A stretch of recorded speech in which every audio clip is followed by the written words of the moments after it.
Good morning मेरे दोस्तों, मेरे प्यारे बच्चों, मेरे प्यारे व्यूअर्स। मैं आप लोगों के लिए लेके आया हूँ क्लास 10 का बहुत ही इम्पॉर्टेंट चैप्टर धातु और अधातु के बारे में। हाई स्कूल का बहुत ही इम्पॉर्टेंट चैप्टर है धातु एवं अधातु। सबसे पहले हम जानेंगे धातु एवं धातु के बारे में। तो तत्वों को उनके गुणधर्मों के आधार पर धातु एवं अधातु में वर्गीकृत किया गया है।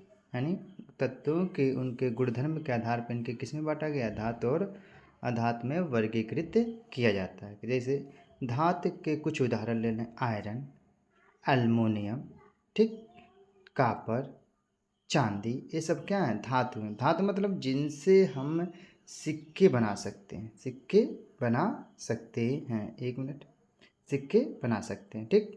सिक्के मतलब जैसे हम लोग क्वाइंस जानते हैं ना, क्वाइंस, इसको भी धातु ही कहेंगे। अधातु किसे कहेंगे?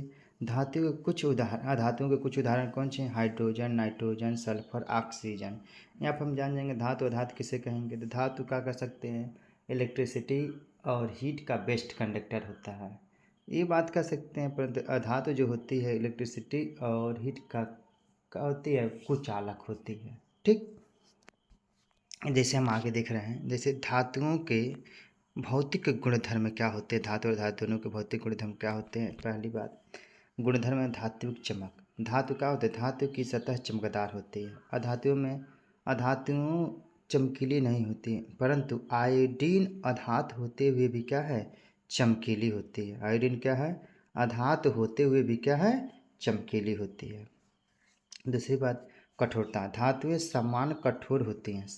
धातुएं क्या होती हैं? समानता कठोर होती हैं, लेकिन लिथियम, सोडियम, पोटेशियम मुलायम होते हैं और इन्हें चाकू से काटा जा सकता है। अन्य किसी को चाकू से काटा जा सकता है? नहीं काटा जा सकता है। अधातुओं में ये अधिकतर कठोर नहीं होते। कार्बन का एक अपरूप हीरा है जो सबसे कठोर प्राकृतिक पदार्थ है। यानी जो कार्बन में एक अपरूप है, कार्बन के 3 अपरूप होते हैं। कौन कौन? एक हीरा हो गया, एक ग्रेफाइट हो गया, एक फ्लोरीन हो गया। 3 अपरूप होते हैं, उसका रूप दे देते हैं। तो धातुएं कमरे के ताप पर किस अवस्था में होती हैं? हमेशा ठोस अवस्था में पाई जाती हैं। और अधातुएं ठोस एवं गैसीय रूप में पाई जाती हैं। एक है कि इसी में रूप में केवल मरकरी को छोड़कर, जो मरकरी जानते हैं, जो बुखार जब नापने जाते हैं तो जो लिक्विड ऊपर बहता है उसी को मरकरी कहते हैं। मरकरी एक ऐसा धातु है जो हमेशा किस अवस्था में पाया जाता है?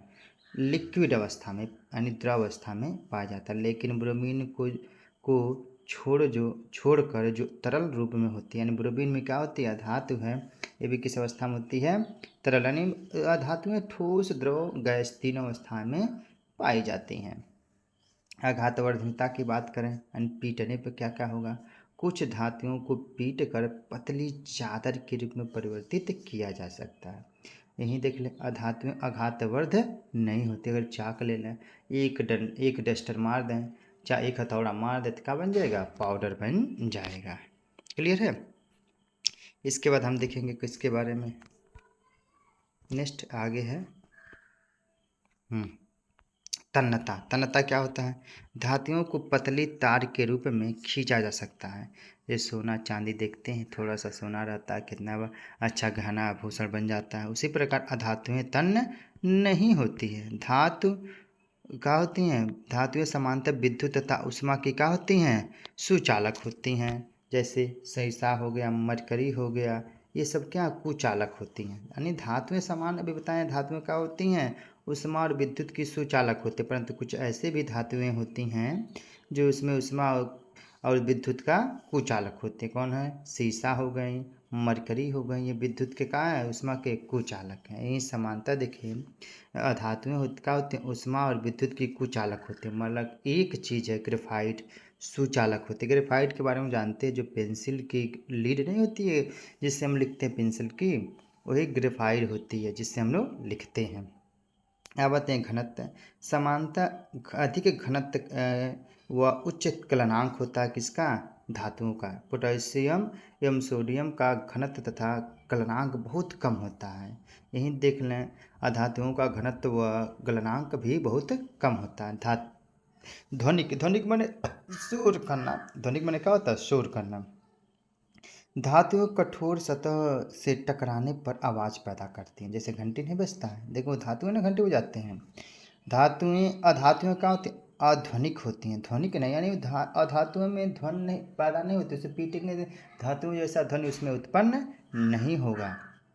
अब आता ऑक्साइड। अधिकतर धातुएं क्षारीय ऑक्साइड बनाती हैं, जैसे magnesium oxide, potassium hydroxide, sodium hydroxide आज बनाती हैं। परंतु अधातुएं अम्लीय ऑक्साइड बनाती हैं, जैसे SO2, sulphur dioxide, carbon dioxide. क्या होती हैं? अम्लीय ऑक्साइड बनाते हैं। अब नेक्स्ट पढ़ते हैं धातुओं के रासायनिक गुणधर्म। जैसे धातुओं को वायु के साथ अपक्रिया, वायु माने ऑक्सीजन, तो जो धातुओं को वायु के साथ अपक्रिया कराएंगे ऑक्सीजन से, तो धातु ऑक्साइड में, जैसे कापर को ऑक्सीजन के साथ क्रिया कराएं, कापर ऑक्साइड बना। एल्युमिनियम को ऑक्सीजन के साथ क्रिया कराएं, एल्युमिनियम ऑक्साइड बना। मैग्नीशियम को ऑक्सीजन के साथ क्रिया कराएं, मैग्नीशियम ऑक्साइड बना। क्लियर है? इसी पर धातुएं क्या कहते हैं? धातुएं ऑक्सीजन के साथ अलग अलग तरह से क्रिया करती हैं। जैसे सोडियम और पोटेशियम वायु में आकस्मिक आग पकड़ लेते हैं, जिसे रोकने के लिए उन्हें केरोसिन तेल में रखा जाता है। ये समझ नहीं आ रहा, इससे धातु जो सोडियम होती है, पोटेशियम होती हैं, जिन्हें अगर हम खुला रख दें तुरंत इस विस्फोट के साथ क्या लग जाएगा? आग लग जाएगा। विस्फोट से क्या लग जाएगा? आग लग जाएगा। नेक्स्ट देखते हैं,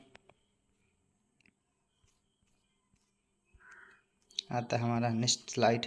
हाँ, आ गया।